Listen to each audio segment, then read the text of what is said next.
Mais um podcast no Europa da Graça. Nós estamos no episódio número 4. Meu nome é Jorge Souza e conosco está aqui o Dan Rodrigues, nosso co-host, e como convidado o pastor Luiz André Bruneto. Ele tem muito para falar conosco a respeito da sua vida, sua caminhada, e para nós vai ser uma grande alegria. Pastor Luiz. É um prazer estar aqui com os irmãos essa noite, podendo compartilhar um pouquinho daquilo um pouquinho da nossa trajetória e um pouquinho também daquilo que Deus tem feito na nossa vida e através do ministério que Ele confiou a gente, né? Maravilha, maravilha. Amém, irmãos. Então, pastor, bem-vindo, né? Jorge, boa noite também. Nós queríamos saber do senhor, né, agora nesse início, como começou a sua trajetória com o Senhor, assim, a sua primeira experiência com o Senhor, no início de tudo, talvez até antes do ministério surgir, né? Como é que surgiu aí as suas experiências com o Senhor? Eu me converti aos 15 anos de idade, na Igreja Presbiteriana Independente do Brasil. A igreja que eu estava congregando nessa época era a Igreja de Londrina, e o meu pastor era o pastor Messias Anacleto Rosa. E através de um apelo que ele fez, eu acabei me rendendo a Cristo. Fui levado pelo meu tio, né? Casado com a irmã da minha mãe, minha tia Lenita, né? Tio Carlos. Ele que acabou me levando para a igreja.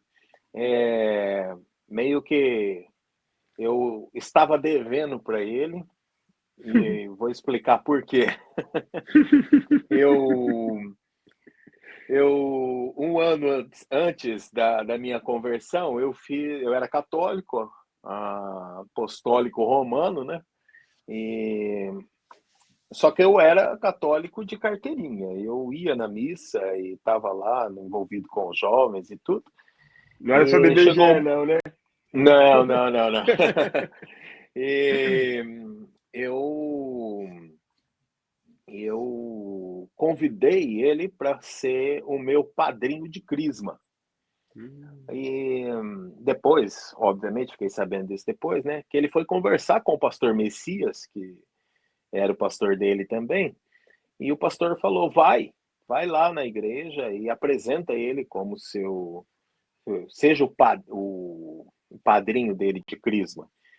E ele foi na missa comigo e me apresentou como meu padrinho de crisma. E aí eu fiquei devendo para ele uma visita na igreja dele, né? Bendita visita, porque foi através disso que eu acabei conhecendo a Cristo, né? Tá Então interessante. foi isso, foi aos 15 anos de idade. Aí logo depois eu tive chamado ministerial aos 16 anos, né? Pelo pastor Messias também. E aos 18 anos, eu tinha 18 anos completos, 18 para 19 anos, ingressei no Seminário Teológico de Londrina, em 1993, isso. E final de 96, quer dizer, 4 anos depois de estudos, né? Eu me formei bacharel em teologia. Aí fiquei noivo. Mas em 97, no começo do ano de 97, quando eu fiquei noivo, eu já fui pastorear uma igreja no oeste do Paraná, a Igreja Presbiteriana de Tapejara, perto de Maringá, Cianorte. Fiquei lá um ano, casei, final do ano, e assumi uma igreja presbiteriana independente em Narandiba, que é oeste do Paraná, oeste de São Paulo, perto de Presidente Prudente. E fiquei lá 4 anos. Foi depois desse período ali eu fui pastorear uma outra igreja do lado, que é de uma cidade do lado, Pirapozinho, e fiquei nessa igreja presbiteriana mais 5 anos. Foi quando eu iniciei o meu mestrado nesse período, né? Mestrado em Missiologia na Faculdade Teológica Sul-Americana.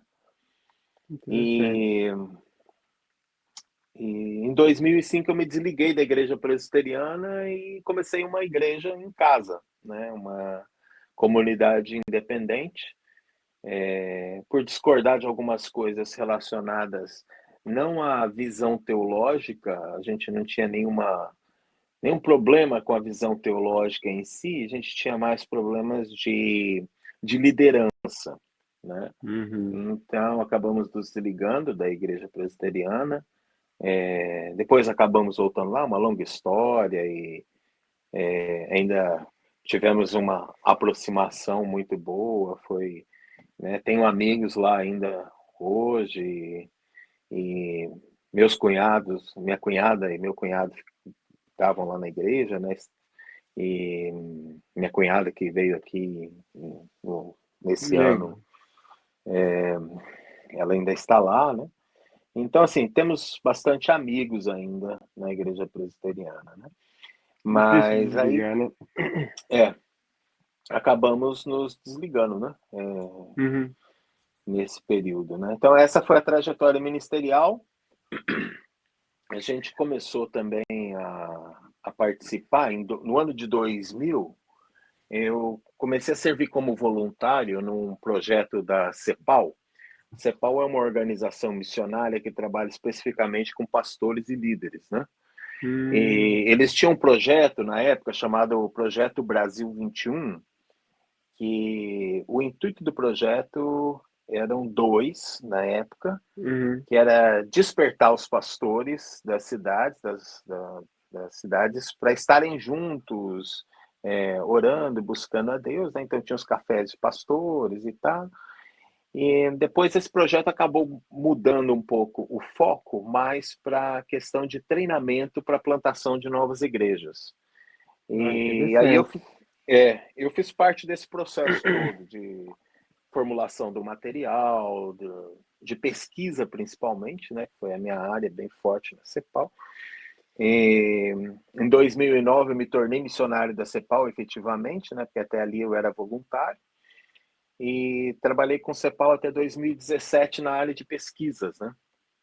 E Então, foi na CEPAL, pastor, desculpa te incomodar, foi na não, CEPAL sem que problema. surgiu a,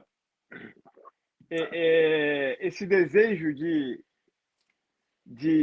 desbravar em outro país. Como é que foi essa transição aí? Brasil, exterior, você veio direto da Inglaterra, você passou por um outro caminho, como é que foi a sementinha É, na missionária? então, esqueci de falar da minha família, né? Mas sou Aham. casado, né? Há 28 anos com a Ah, Mércia, com a mesma mulher, 28 anos. opa. Nós temos dois filhos, né? A Sara com 25 e o Lucas com 20. A Sara, ela se casou esse ano, agora, com o João, que é pastor na Lagoinha, em Orlando, junto com o pastor André Valadão lá. E Rapaz, ó, é, família família ministerial. ministerial. É, e assim, como que surgiu? Eu sempre tive desejo de morar fora, sempre tive. Desde quando conheci a Mércia, a gente começamos a desenvolver relacionamento para namorar, noivar e casar. Sempre falei para ela que eu tinha o desejo de morar fora, né? Surgiram algumas oportunidades, mas nada concreto. E a CEPAL, ela, ela é presente em 56 países, né?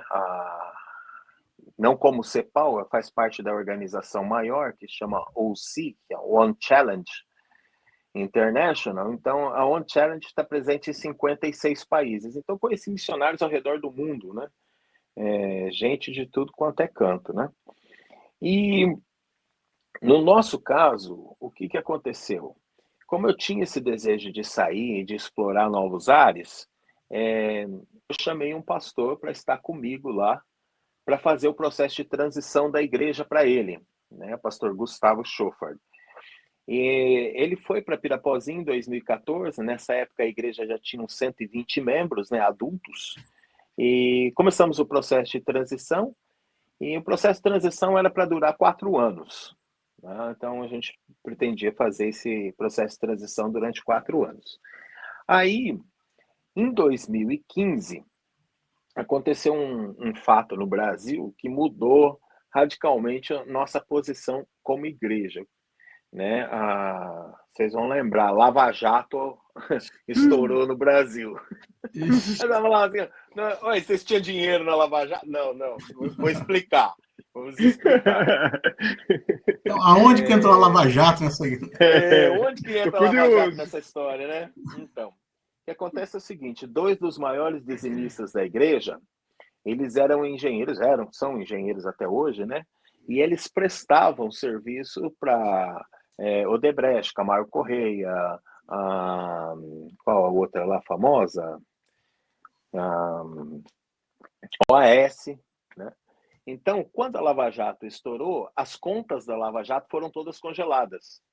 E esses irmãos que prestavam serviço para essas empresas, eles não tinham mais como pagar os funcionários deles. E tinham vários funcionários que eram membros da igreja, inclusive eles dois, né?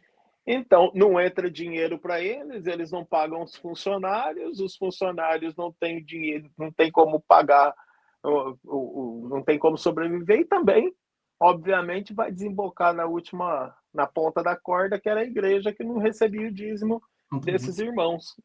Foi uma cascata, né? Foi uma cascata. Então a gente acabou sofrendo coisas que a gente nem estava no meio da história, né? Mas aí o que aconteceu? Como o processo ia durar 4 anos, né, de transição, e quando chegou no final, no início de 2016, eu cheguei para o pastor Gustavo e falei, Gustavo, eu trouxe você para fazer o processo de transição. E olhando as contas da igreja, a gente não tem condição mais de ter 2 pastores aqui. Financeiramente, a gente não tinha mais condição. Eu falei, como eu assumi o risco de trazer você para vir para cá e assumir a igreja, ao invés da gente demorar 4 anos para fazer esse processo de transição, vamos fazer esse processo de transição mais rápido. Então, a igreja já te conhece, você já está inteirado com a igreja, e aí o processo de transição, ao invés de durar 4 anos, dura 2 anos. O que você acha? Aí ele topou. Ele topou adiantar o processo de transição de 4 para 2 anos. Nós explicamos para a igreja o que estava acontecendo, a igreja já estava inteirada com a situação, a liderança concordou. E aí eu já tinha um convite para... O primeiro convite que eu recebi, na verdade, foi para ir para a Grécia, para substituir um casal de missionários que estavam lá, eles estavam voltando para os Estados Unidos, e já estavam lá há quase 30 anos na Grécia, e o campo missionário ia ficar, eles trabalhavam com refugiados, né? Mas meu foco sempre foi aprender o inglês, sempre foi estar no país de língua inglesa. E aí um missionário da CEPAL, muito amigo nosso, chama Larry Craft, ele é o líder de pesquisas na UC, né, na Organização Internacional. Nós estávamos na Indonésia em maio de 2016, e aí ele compartilhou a necessidade que tinha de uma igreja aqui, de um pastor amigo dele, que precisava de uma mão. Ele falou assim, ó, já que você quer ir para um país de língua inglesa, eu conheço esse pastor, por que você não entra em contato com ele e pergunta para ele? E aí eu entrei em contato com o pastor André Fonseca, aqui da Igreja Batista de Oxford, né? E ele falou assim, olha, eu estou precisando de ajuda sim e tal, né? Aí ele falou assim, só que vamos marcar para você vir em setembro. Eu falei, não, pastor, setembro não dá, eu tenho que ir agora. E aí eu acabei mudando todo o processo de mudança. Assim, foi uma mudança assim, radical. Em um mês eu já estava vindo para a Europa. Eu estava passando em Portugal, na casa de uma prima, e já estava vindo para cá. Cheguei aqui na Europa, aqui no Reino Unido, em 15 de junho de 2016. Né? E fiquei aqui 6 meses, né, preparando tudo para minha família poder chegar em dezembro já com tudo preparado. Foi mais ou menos essa trajetória, em muitos percalços no meio do caminho. Pastor, deixa eu só... O assunto, na realidade, depois o pastor vai conversar com a gente com relação à formação de uma liderança saudável, né? O pastor vai trazer algumas informações, mas essa parte aí da missiologia que o pastor fez como mestrado, depois trabalhou nessa área, eu só queria conhecer um pouquinho mais. A igreja que eu participava aqui anteriormente, uma igreja batista, eles tinham missionários que vinham dos Estados Unidos para a Inglaterra. Então, quer dizer, há 400 anos atrás, 300 anos atrás, saíram muitos missionários da Inglaterra, dessa região aqui, né, e foram desbravar outros países. E hoje a gente está vendo missionários de outros lugares vindo para a Inglaterra.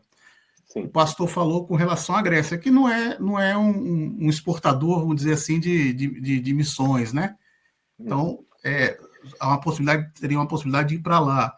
Esse campo, ou esse trabalho missionário, o pastor tem visto uma mudança de países que, principalmente na Europa, Estados Unidos, que eram grandes potências de enviar missionários, eles têm recebido muitos missionários de países assim, igual o Brasil e outros lugares, ou isso não é preciso dizer?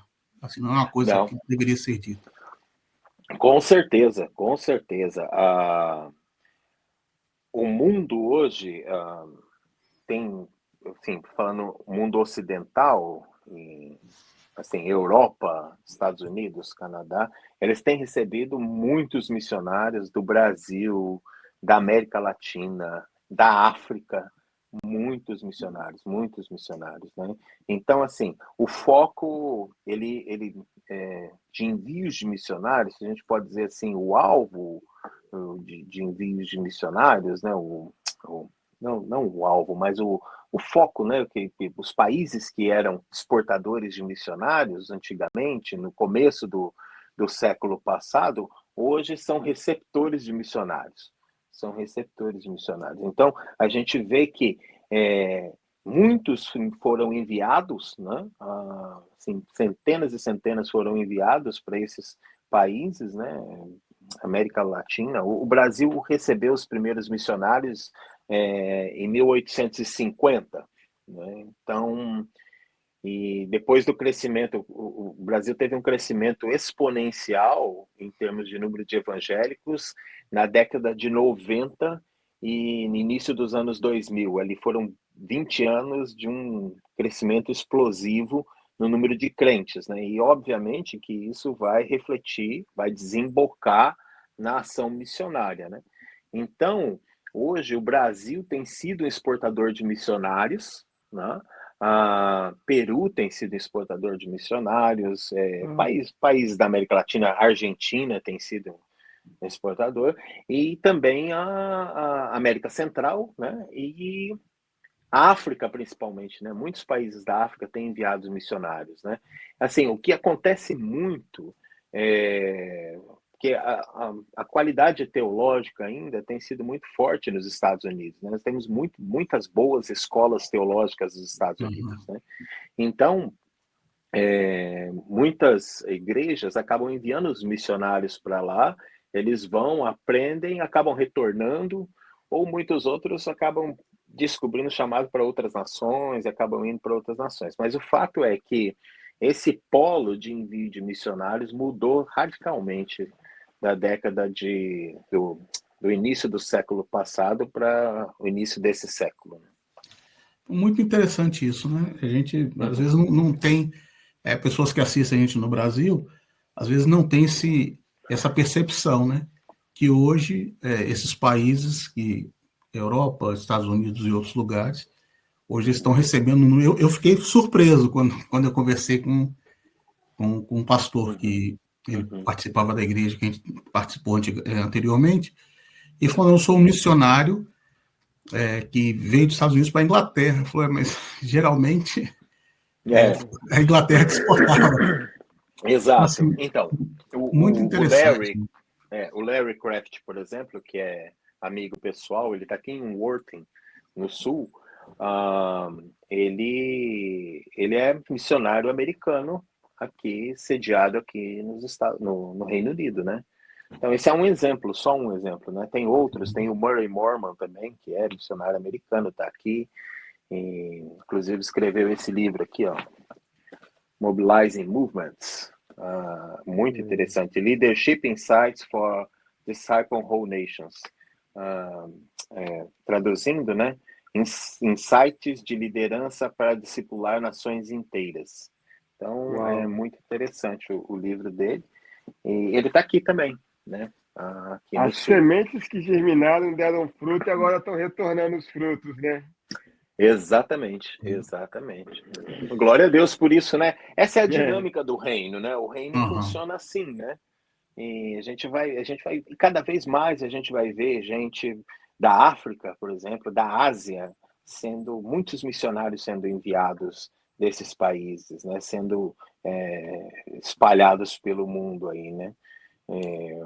E realmente isso faz a beleza do evangelho, né? Porque você vê que nós somos um só povo, né? Uma só igreja, um só Senhor, um só batismo, né? Isso é Glória a muito Deus. bonito, isso é muito tremendo. Então, assim, só para terminar aqui, depois nós vamos perguntar algumas. É que eu tô com uma curiosidade e depois vou perguntar para ele, mas vai, Tá, pode continuar. então Aí, eu primeiro. Vai. Igual criança, né? Eu primeiro. Hoje eu estava ouvindo um podcast do pastor Luísio, e aí ele falou da importância do discipulado, que é horizontal, aí você precisa ter alguém para discipular, né? Sim. Alguém que vai ser seu aluno, que consequentemente essa pessoa vai ser seu professor, e um coleguismo ou amizade horizontal. Então, assim, você vê Paulo, aí você fala Paulo, Barnabé e Timóteo. Então, desde o início, né, desde o início da igreja, você vê essa interação entre diferentes povos, diferentes culturas, mas um passando o legado para o outro, né, para que o evangelho pudesse chegar hoje nos nossos dias. Então, se nós falarmos lá depois da reforma, né, 1600 e pouco, 1500 e pouco, né, e vem depois o ensino, os livros teológicos, essa base que deu aqui na Europa principalmente, e aí as pessoas vieram, aprenderam, levaram para outros países, e agora o foco ele vem de outros países para cá, e isso é evangelho. Então, assim, você não tem um que é detentor. Não, exato. O evangelho é só na Europa, o evangelho é só nos Estados Unidos, e os outros países, eles absorvem a gente. Não, hoje está tendo esse fluxo inverso, né? Então, isso é muito importante. Sim. É interessante porque a gente vê muita coisa boa, falando em termos teológicos, a gente vê muita coisa boa sendo produzida na África, na América Latina, no Brasil, né? Então, assim, o Brasil ele passou por uma fase de colocar assim, o evangelho raso, e agora ele está indo mais numa profundidade maior, né? Então a gente tem visto, por exemplo, a Assembleia de Deus querendo crescer na área teológica, né? Institutos da Assembleia de Deus, né? Sendo montados, né? Sendo trabalhados, né? Eu mesmo dei várias aulas, vários treinamentos dentro da Assembleia de Deus, e isso era algo impensado no começo da Assembleia. No começo. Porque era muito fechada, eles tinham um foco de crescimento a partir deles, e sem assim, pensar no que outros poderiam ajudá-los ou ensiná-los alguma coisa, né? Então, isso mostra que esse fluxo teológico tem acontecido em todo o mundo, na verdade, né? Mas mudando um pouquinho do norte, né? Europa, Estados Unidos, e indo para o sul, né? Indo para Ásia, África e América Latina, né?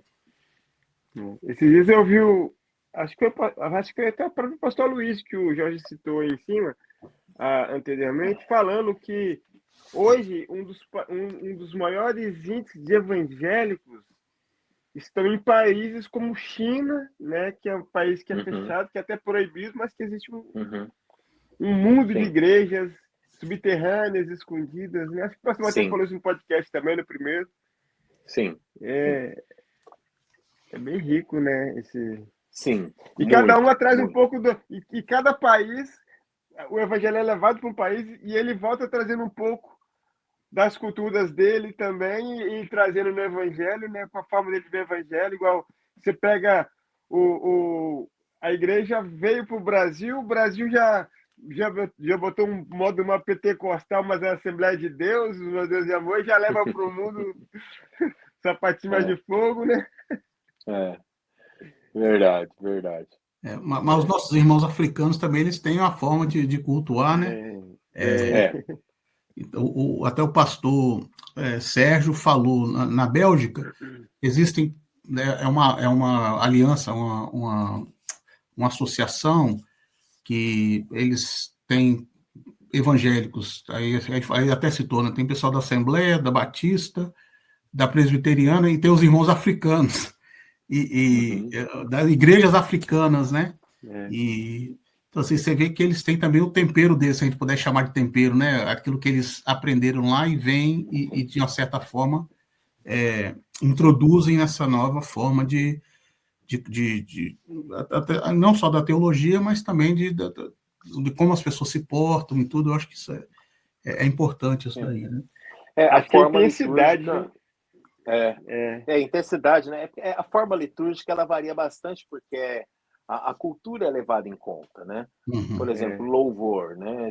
Apesar da gente ter uma universalização do louvor, assim, muito focado em Hillsong, muito focado em Bethel e outras denominações que têm um ministério de louvor que acabam gravando e espalhando, né?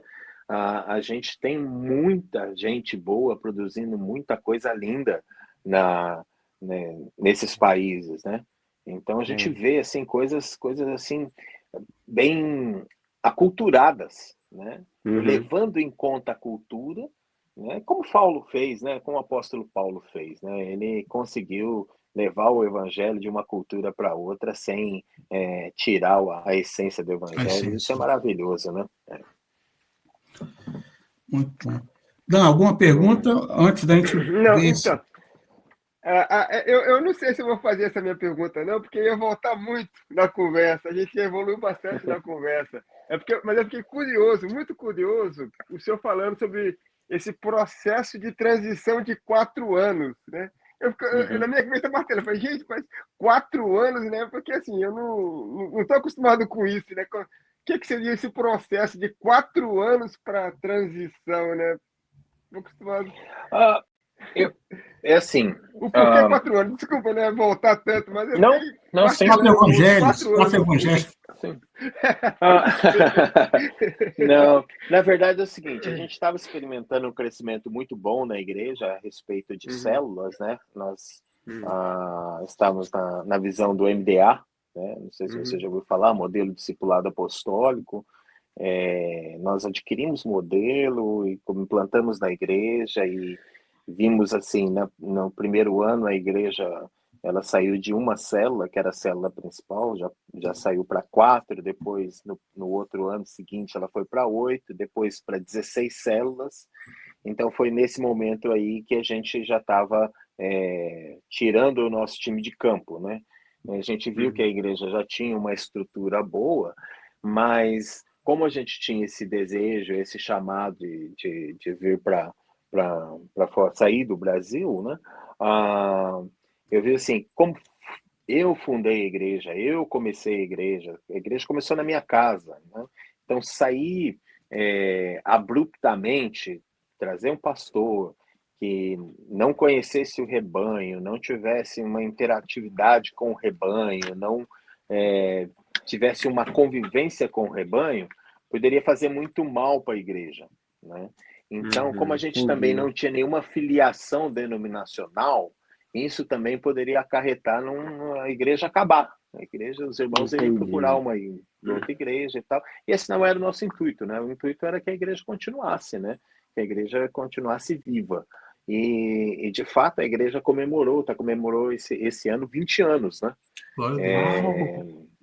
20 anos. E o pastor que está lá hoje, pastor Cristiano, era o meu discípulo, meu primeiro discípulo, né? Que Discípulo número legal. 1, Primeiro vamos dizer aluno, assim, primeiro né? aluno. Meu discípulo número 1, né? Então, ele que assumiu a igreja, né? Ele fez a esposa dele também fez o seminário, né? Fez seminário batista, ele fez seminário metodista, que era o que encaixava melhor para ele, em termos de tempo, né? De horário. Mas a gente fazer esse processo de transição demorou, aliás, não era para demorar, era para demorar 4 anos, mas acabou sendo reduzido, né? Porque a gente não queria que o rebanho tivesse nenhum tipo de sequela no processo, entendeu? As pessoas que estavam comigo na época, todas elas, com exceção de 2 famílias, todas elas foram frutos nossos, né? Então, nós que Eu ganhamos lembro, para eu Cristo, conheço um pouco a nós que história. discipulamos. Então, nós que Eu ganhamos conheço um para pouco a Cristo, nós que história. discipulamos, nós que treinamos, nós que enviamos. Então, assim, é muito difícil você começar um processo e deixar que o processo no meio do caminho, né? Então, eu queria ter a certeza de que todo o processo seria feito. E também nos preparar para sair do país, né? Porque era algo que Ah, tá. a gente não tinha nem, não sabia nem para onde ia, né? Essa que era a verdade. Mas a Ah, não, gente queria ok. deixar uma coisa bem preparada antes disso acontecer. Ok. É porque eu pensei que, tipo assim, tinha um projeto de 4 anos, tipo assim, de implantação em etapas. Então, era mais por causa, mais para. Não tinha nada assim de implantação em Um etapas, não, cronograma, né? né? Era só mais Não, a. não tinha um Eu cronograma, entendi. não. Não, ok, Não, ok, ok. a gente estipulou 4 anos, tanto eu como o Gustavo, entramos em comum acordo, porque achamos que era um tempo bom em termos Uhum. Amém. de deles conhecerem o pastor e eu Uhum, me desligando aos Uhum. poucos, né? Uhum. uhum. Por isso. Então, pastor, o tema nosso vai ser outro, mas muito interessante essa parte. Nós poderíamos fazer Dan, só com essa parte aí Não de, é? de missiologia, né? Transição, né? Com a Histologia, experiência que o pastor transições, tem, é muito, vai ser muito contar lá bacana. nas viagens que você fez lá para a Ásia, principalmente, o que você viu Uhum, de diferente da uhum, forma, porque uma das coisas que foi falada, assim, você pega um pouco a cultura que é incorporada à liturgia, né? Então, uhum, cada país, cada região, cada continente, eles uhum, vão cultuar de uma forma. E o uhum. importante é que todos adorem, né? A adoração é a Deus, né? A glória é dele. Sim, Então, sim. assim, nós temos formas diferentes de cultuar, mas a adoração e o louvor e a honra é o nosso Senhor, né? Então, isso Exato, é uma exato. coisa muito. Eu gosto muito desse tipo de assunto. Uhum. É muito Mas interessante, né? Já temos é, pauta. já pode colocar podcast número Já vai. 10, vamos deixar marcado. Então, pastor, quando o pastor resolveu, então deu esse período aí, que na realidade eram Uhum. 4, depois ficaram 2, aí você veio um pouquinho na frente, antes da família, Sim, né, esposa, 2 filhos, eles uhum. provavelmente adolescentes, né? Aí Sim. você mudou para a Inglaterra, você sempre morou em Oxford, ou você morou em algum lugar antes? Quais foram as dificuldades, os desafios que o pastor teve até estar hoje, né, aqui já estabilizado, já mora aqui já há bastante tempo, mas teve um período aí de meio que foi meio conturbado, né, vamos dizer assim, são os Sim, desafios. foi. Eu acho que o primeiro desafio foi a língua, né? Porque nenhum de nós, eu entendia, já tinha viajado bastante, né, fora do país, mas é aquele negócio, né? Todo mundo fala assim, eu entendo tudo, mas não falo nada. Não, você não entende. Então não Você não entende. entende. Não, esse negócio de entender tudo e não falar nada, não existe isso. Então, na verdade, assim, eu já tinha viajado, já tinha estado em vários países, mas meu inglês era muito ruim. Então, a gente tinha esse propósito de vir para aprender a língua. Inclusive, estudei bastante a língua, né? Fiz uma faculdade aqui em inglês, e isso me ajudou também a desenvolver a língua, então foi muito bom nesse sentido também. Mas a maior dificuldade que a gente teve no início foi a língua. Então, por exemplo, os meus filhos, o Lucas, a Sara já tinha terminado o segundo grau, que a gente chama lá no Brasil, ela já estava entrando para ir para a faculdade, né? E, mas também não sabia nada de inglês, então aprendeu inglês, foi para a escola do básico, né? Aprendeu a matemática e o inglês para poder entrar na faculdade. E o Lucas foi para primary, né? School, e aprender também o inglês e começar a desenvolver a vida dele nesse sentido acadêmico aqui. Então, assim, a primeira dificuldade foi a língua. A gente sofreu muito com a questão da língua, embora estivéssemos com brasileiros, isso fez, assim, a gente se sentiu em casa, a Igreja Batista para a gente foi uma mãe. Assim, eu louvo a Deus, nós falamos para a Merce, até comentando esses dias atrás, como a gente louva a Deus pela vida dos irmãos da Igreja Batista lá em Oxford, porque eles foram, assim, uma inspiração para nós. Quando nós chegamos, eles realmente nos abraçaram, foi nossa casa. Então, isso nos ajudou muito no processo, né? O primeiro serviço que eu consegui foi através da igreja, e tudo foi correndo através da igreja. Então, é importante esse processo, porque ajuda a gente se conectar, né? Não se sentir tão fora do país. Então, o primeiro desafio foi esse, foi a questão da língua. O segundo desafio foi a questão da gente sintonizar que nós estamos num ambiente completamente diferente, culturalmente diferente do Brasil. Né? Nós saímos do Brasil num turbilhão, né, que estava naquela época, né, a Dilma tinha acabado de receber um impeachment, estava naquele turbilhão político, econômico e tudo, né, Lava Jato estourando e tudo mais. A gente sai desse turbilhão e vem para cá para uma estabilidade, vamos colocar assim, né? Mas, ao mesmo tempo, para a gente, o turbilhão estava dentro da gente, né? Então foi difícil o processo. Os primeiros anos, os primeiros 2, 3 anos foram muito difíceis, né? Em termos da gente se adaptar, né? Adaptar culturalmente é muito difícil, né? Porque a cultura do inglês é completamente diferente da cultura brasileira, né? Então foi muito difícil. Mas eu procurei, quando eu tive a oportunidade, a primeira oportunidade que eu tive de não estar trabalhando com brasileiros, eu assumi essa oportunidade e fui, mesmo com o inglês pequeno ainda, né? Porque eu achei importante que nesse processo eu conseguiria desenvolver o inglês, e de fato isso aconteceu. Né? Quando eu saí, eu trabalhava no hospital psiquiátrico ali em Oxford, né? Como porter, e surgiu a oportunidade de trabalhar na Universidade de Oxford e como support assistant, e eu assumi esse desafio e fui.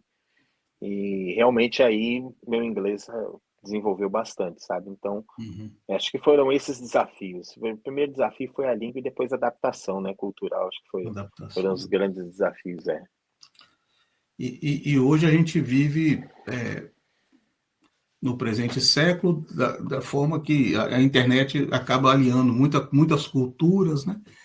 Não querendo voltar para o assunto de missiologia, mas irmãos, imaginem, há 150 anos atrás, uma pessoa que vinha nesse ambiente aqui inglês, aí a pessoa vai lá para o Brasil, uma cultura totalmente diferente, situações totalmente atípicas, e a pessoa tem que ir para uma região dessa, um país desse, para poder pregar o evangelho. Mas não vou falar sobre isso aqui agora, não.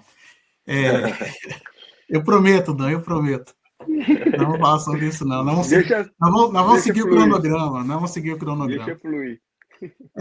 Pastor, então, foi muito bom conhecer um pouquinho mais da história do pastor, as dificuldades, um pouquinho da sua vida lá no Brasil, até você estar aqui conosco, né, participar conosco aqui.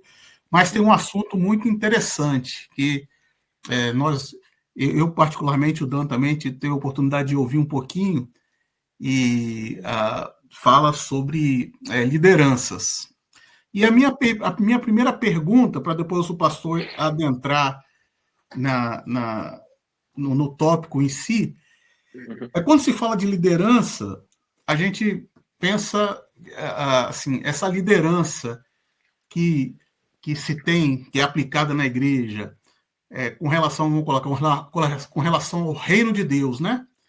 E a liderança secular, né? Nosso trabalho, às vezes aquilo que a gente faz, elas são similares, são diferentes propósitos, só um pouquinho para eu poder, uma introduçãozinha para depois eu dar continuidade aí ao assunto, realmente assim, tocar o assunto. Mas esse pequeno ponto com relação o que é uma liderança dentro da igreja, que é pertinente ao reino eterno, e o que é uma liderança fora, para o seu trabalho, para a sua vida secular. Bom, só para dar um background, o meu, no Brasil chama de TCC, né, trabalho de conclusão de curso. Eu fiz o curso de Business Management aqui no Reino Unido. É mais ou menos similar ao curso de administração no Brasil, vamos colocar assim. Mas é mais focado para negócios, né? Então, um pouquinho diferente. Então, eu falei sobre liderança de alta performance nisso, mas o meu foco principal era como que isso poderia atingir ou ser relevante para a igreja, né? Porque meu foco sempre foi a igreja, né? Então, eu fui analisar o processo dentro do mundo corporativo, como que o mundo corporativo enxerga a liderança. Então, baseado nisso, eu tirei alguns pontos. Obviamente que existem muitas semelhanças, né, da liderança na igreja e no mundo corporativo, várias semelhanças, mas também existem diferenças que são fundamentais, né? Então, esse tipo de coisa, a gente pode tirar algumas lições do mundo corporativo, né? Mas a gente não pode esquecer o foco, que o nosso foco não é lucro, o nosso foco são vidas. Então, essa é a principal diferença, né? Faz sentido? Faz muito sentido. E inclusive, é um grande... Eu enxergo assim como um grande desafio que a igreja enfrenta, né? Porque alguns líderes, alguns pastores levaram tão a fundo essa parte de liderança e performance, unindo os dois lados, que viraram um coach, né? O culto virou coach, né? Começa 10 fórmulas, 5 passos, né? Mas a Bíblia mesmo, o Evangelho, acaba que fica um pouco de lado, né? Não é o nosso assunto hoje, mas... Não, mas você tem razão, é isso. Concordo, sim. Porque, assim, a questão do coaching, eu leio alguns livros de coaching, acho muito interessante a questão do coaching. Então, tenho vários livros de coaching aqui, mas a peça fundamental é que nós não estamos trabalhando com lucro, nós não estamos trabalhando com crescimento da empresa, nós não estamos trabalhando com market share, nós estamos trabalhando com produtividade. Nós estamos trabalhando com discipulado, maturidade e crescimento a nível de igreja. Então, essa é uma diferença fundamental. A gente sabe que essa questão do coaching atrai muitas pessoas. E nada de errado com isso.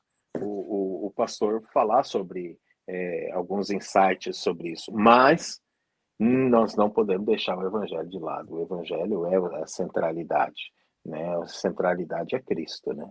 Então, a motivação central da empresa é gerar lucro e ter vantagem competitiva. E a motivação central da igreja é glorificar a Deus e transformar vidas. Então, são dois mundos completamente diferentes.